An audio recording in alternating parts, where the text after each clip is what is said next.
I'm joined now by Republican Vice Presidential nominee, Senator JD Vance. So happy to have you here this morning, Senator Vance. I know you've been going hard on the campaign trail, but I want to start with the hurricane. During Hurricane Helene, as we heard, former President Trump suggested the federal government was not only sending FEMA aid meant for the hurricane to migrants, but going out of their way to not help people in Republican areas.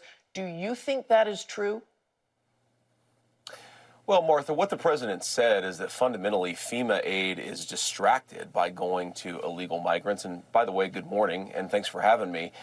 We've got Republican congressmen who are on the ground who represent that area saying that they have to call the White House to get food and water to FEMA. I don't frankly think there's anything malicious going on here, Martha, but I do think that we've had an incompetent response to this particular crisis, particularly in Western North Carolina, which, to be fair, was hit harder than a lot of us expected it.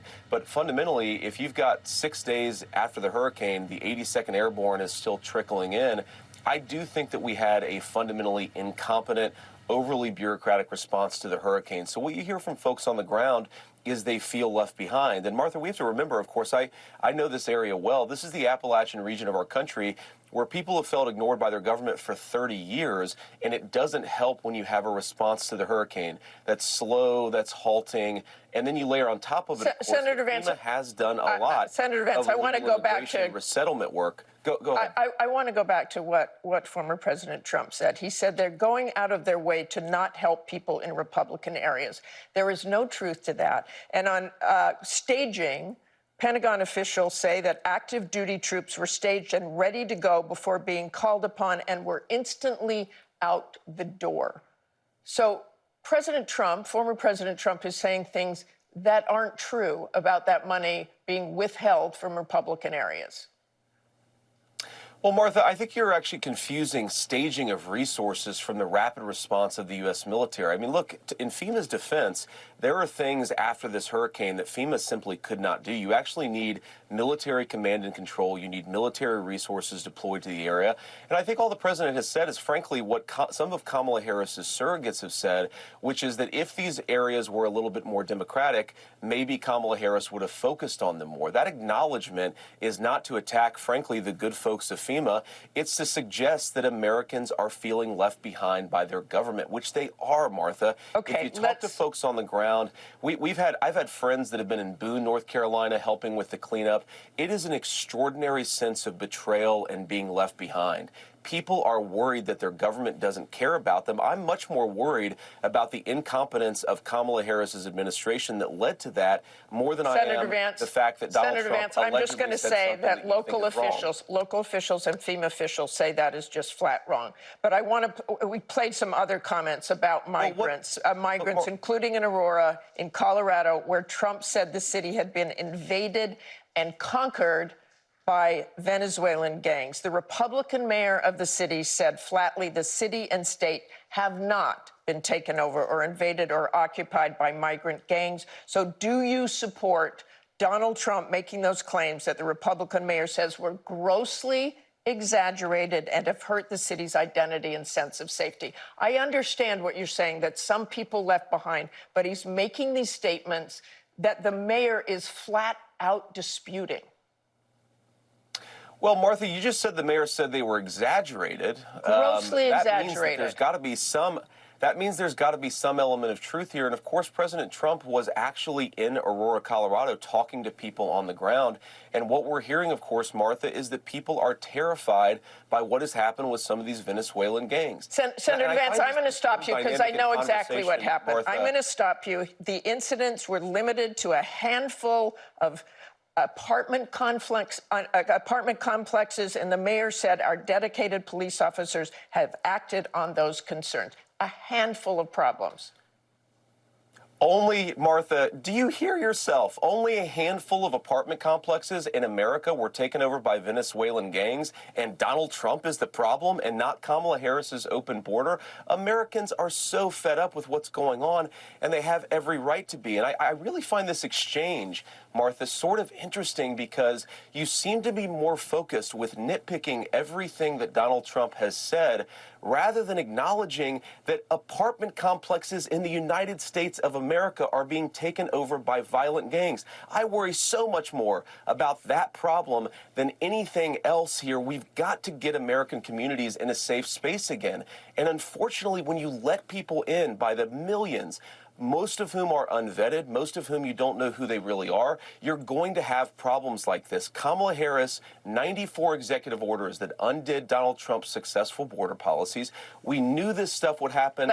They bragged about opening the border, and now we have the consequences, and we're living with it. We can do so much better, but frankly, we're not going to do better, Martha, unless Donald Trump calls this stuff out. I'm glad that he did. Okay, let's just end that with they did not invade or take over the city, as Donald Trump said. I want to move on to just a few women. Apartment complexes, no big deal. A few apartment complexes that the mayor did not seem was invading the entire city. Let's move on to women and abortion. Donald Trump is leading Kamala Harris in our poll among males by 8 points, but lagging behind Harris by 9 points among females. You said during the debate that you and Trump have more to do to earn back people's trust, specifically as it relates to women and reproductive rights. 56% of those polled support restoring abortion access to what it was under Roe v. Wade. So what would you say specifically to the women watching this morning who believe they should have their own say over their bodies and not the government, either state or federal? Well, Martha, first of all, what I'd say is that I think renationalizing this entire debate is a big mistake. And I understand that a lot of Americans, according to that poll, apparently disagree with me and President Trump here. But we want to respect Californians. We want to respect Alabamans. We want to respect Pennsylvanians. These folks are going to have different approaches to this particular topic. And I think that what we had in this country for 50 years was a culture war over this particular issue because we had nationalized it. And it's also important, Martha, that while Kamala Harris uses the slogan of returning to Roe versus Wade, she has endorsed policies that go way beyond anything that Roe versus Wade ever meant in this country. Taxpayer-funded abortions for late-term abortions. She's explicitly refused to endorse things like the Born Alive Act, which would protect babies who survive botched abortion. So while she hides behind the popular slogan of Roe versus Wade, Kamala Harris's actual abortion views, I think, are much more radical than even a lot, I think, frankly, most of our pro-choice citizens. Let me go back again. What would you say to those women who don't want people involved in their individual rights? Kamala Harris is on that side of that, not you.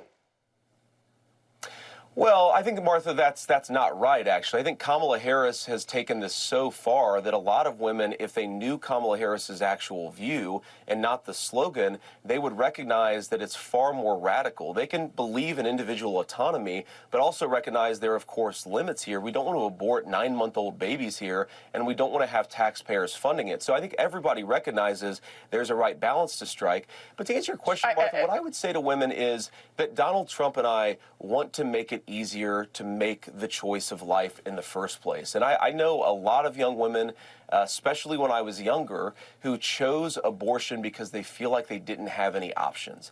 And what I want to do as a person who admittedly, Martha, wants to protect the most vulnerable members of our society, I'd like to make it easier for women to choose life to begin with. I think that goes to lowering the cost of housing, which, of course, has skyrocketed under Kamala Harris's administration. I think it's making it easier for working moms to balance work and life and family. There's a lot that we can do to become more pro-family. That's how I think we can best earn back trust. And Senator, yes. I want to get to some other topics here. On the Attorney General, Sure. You said on Friday that the most important person in government in a Trump-Vance administration, other than the president, is not you. It would be the Attorney General. Why do you consider that the most important spot, the second most important spot? Well, one reason, Martha, is just public opinion. And what I mean here is that we really want the American people to believe that we have a fair and equitable administration of justice.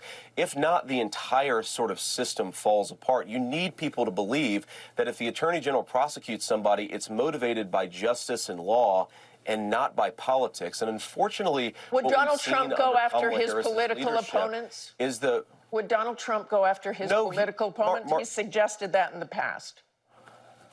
Martha, he was president for 4 years, and he didn't go after his political opponents. You know who did go after her political opponents? Kamala Harris, who has tried to arrest everything from pro-life activists to her political opponents. He said those people who cheated will be prosecuted as a weapon against people. Well, he said that people who violated our election laws will be prosecuted. I think that's the administration of law. He didn't say people are going to go to jail because they disagree with me. That has, in fact, been the administration and the policy of Kamala Harris, Martha. Look, under the last 3.5 years, we have seen politically motivated after politically motivated prosecution. I'd like us to just get back to a system of law and order where we try to arrest people when they break the law, not because they disagree with the prevailing opinion of the day. And there's a fundamental difference here between Donald Trump and Kamala Harris. Donald Trump may agree or disagree on a particular issue, but he will fight for your right to speak your mind without the government trying to silence you.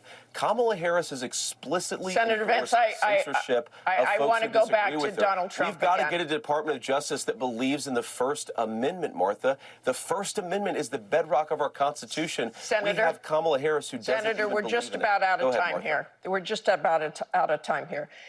And I want to end with this. In interview after interview, question after question, and in the debate, you refused to say that Donald Trump lost the 2020 election. So I'm just going to assume that if I ask you 50 times whether he lost the election, you would not acknowledge that he did. Is that correct? Martha, you asked this question. I've been asked this question 10 times in the past couple of weeks. Of course, Donald Trump and I believe there were problems in 2020. You haven't asked about inflation. No, I'm sorry. Let's stick to this. I know. The American people want us to talk about how to make their lives better. They don't want us to. Why won't you say that?